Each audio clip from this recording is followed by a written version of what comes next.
திருப்பாடல்கள் 34 7 15 முடிய. ஆண்டவருக்கு அஞ்சு வாழ்வோரை அவர் தம் தூதர் சூழ்ந்து நின்று காத்திடுவர். ஆண்டவர் எத்துணை இனியவர் என்று சுவைத்து பாருங்கள். அவரிடம் அடைக்கலம் புகுவோர் பேறு பெற்றோர்.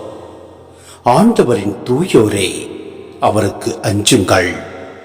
அவருக்கு அஞ்சுவோருக்கு எக்குறையும் இராது. சிங்கக்குட்டிகள் உணவின்றி பட்டினி இருக்க நேரிட்டாலும் ஆண்டவரை நாடுவோருக்கு நன்மை ஏதும் குறையாது. வாரீர் பிள்ளைகளே, நான் சொல்வதை கேளீர்.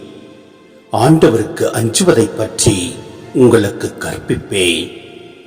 வாழ்க்கையில் இன்பம் காண விருப்பமா?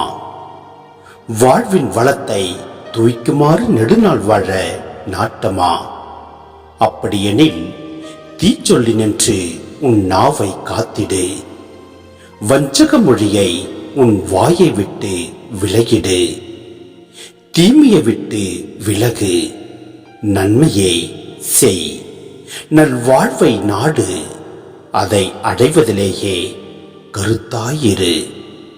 ஆண்டவர் கண்கள் நீதிமான்களை நோக்குகின்றன. அவர் செவிகள் அவர்களது மன்றாட்டை கேட்கின்றன.